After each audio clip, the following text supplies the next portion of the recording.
Kendall Jenner starting five would win the NBA championship every single year.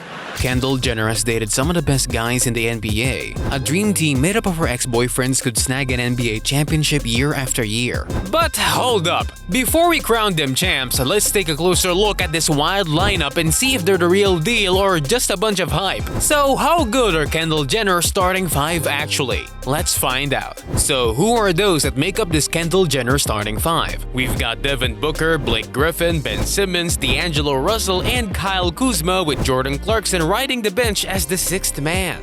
These players have racked up 13 All-Star appearances and 6 All-NBA selections combined. Not too shabby, right? Now let's break down each player's ability. You'll be amazed at just how intimidating this team can truly be. D'Angelo Russell.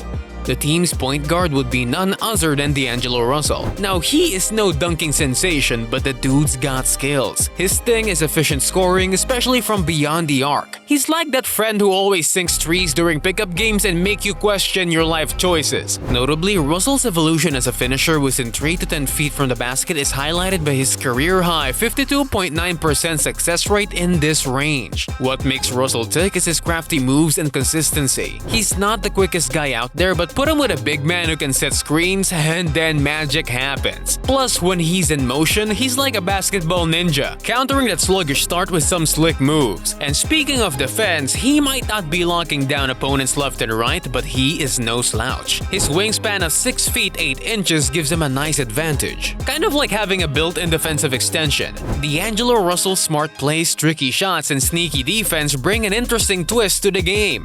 Devin Booker.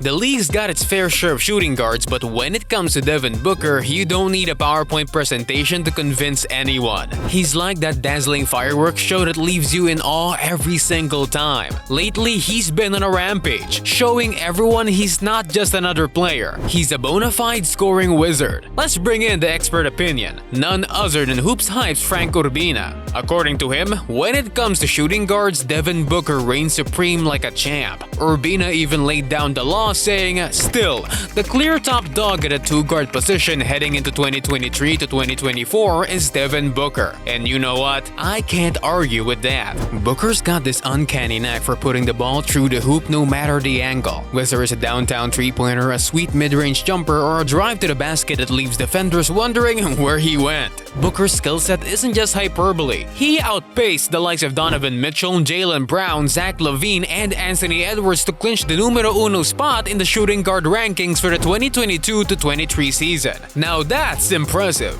Kyle Kuzma.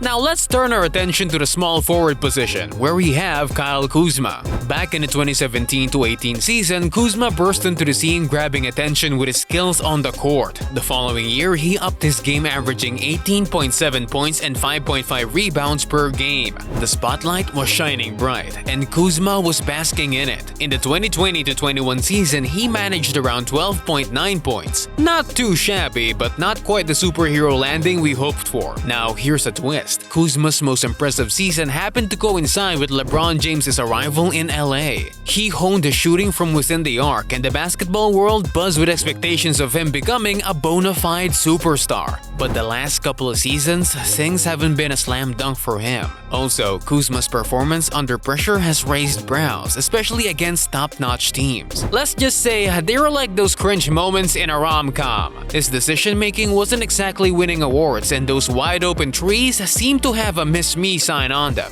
And defense? Well, let's just say he was more like a friendly neighbor than a lockdown defender. Stats don't fib, and they've been giving Kuzma a reality check. His playtime's taken a hit and it's like he's in timeout. But hey, remember, the guy's just 28. He's got time to dial up his game and make those critics eat their words. Ben Simmons. Let's get one thing straight. Ben Simmons isn't your average player. He's like that versatile superhero who can swoop in and save the day. Whether it's guarding forwards, centers, or even showing off his lightning-quick moves to steal the ball from perimeter players and zoom into transition plays. plays. Now here's the scoop. Simmons might not be your poster boy for high-scoring plays, and that's totally okay. While the world might have a scoring crush, Simmons is all about defying conventions. He's the kind of guy who doesn't care about dropping three-point bombs, and his career record of 13.9% in that department speaks for itself. Heck, he's only sunk 5 three-pointers in his entire NBA career.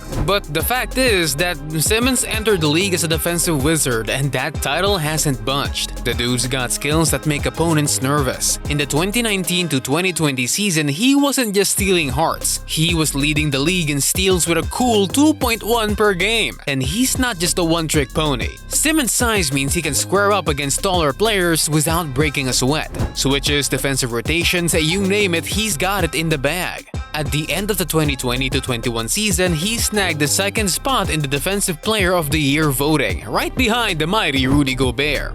Blake Griffin. The 6-time All-Star once graced the court like a high-flying dynamo, racking up points and rebounds like a basketball hurricane.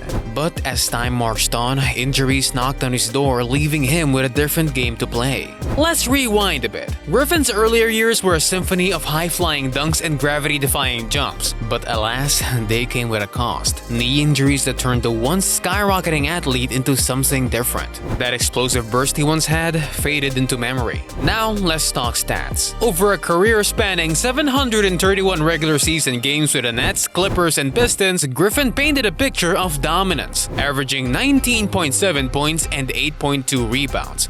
But those numbers were painted during his prime, a time when he ruled the court with dunks that seemed to defy physics. Between 2010 and 2019, he dropped an average of 21.9 points and 9 rebounds per game. But as the saying goes, time changes everything. The power-packed rim assaults were replaced by a reliance on a somewhat shaky jump shot. The days of point-blank rim visits were a distant memory. Now let's talk threes. Griffin's not exactly a sharpshooter from beyond the arc. His three-point percentage danced around 26.2%, with an exception in 2018-2019 when he hit 36.2%. A blip in his record. But he's no one-trick pony. He's evolved his perimeter game, stepping into roles beyond just shooting. In pick-and-roll scenarios, he's transformed from the roller to the ball handler, an upgrade that speaks volumes of his adaptability. And let's not forget his defensive transformation. He's a different defender, a thinking player who's learned the art of setting traps and making his presence felt. Jordan Clarkson.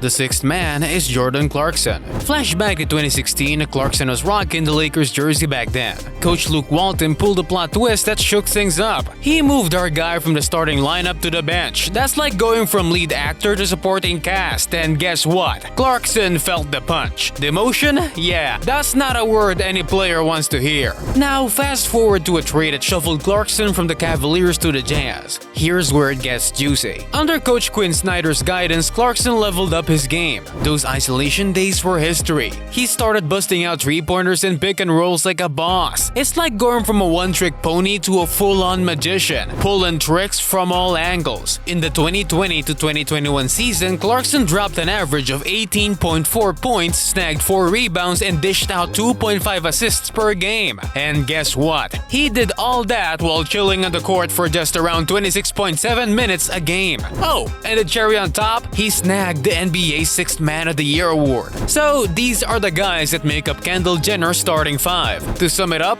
this oddball team might just have some magic up their sleeves. Sure, they might not be the all-perfect team we hear about, but hey, they've got an unexpected spark. So who knows? Maybe, just maybe, Kendall Jenner's exes could give the NBA a run for its money. Stranger things have happened on the court, right? Now, over to you. What's your thoughts about this team? Will they get to win NBA championships? Let me know what you think in the comment section below.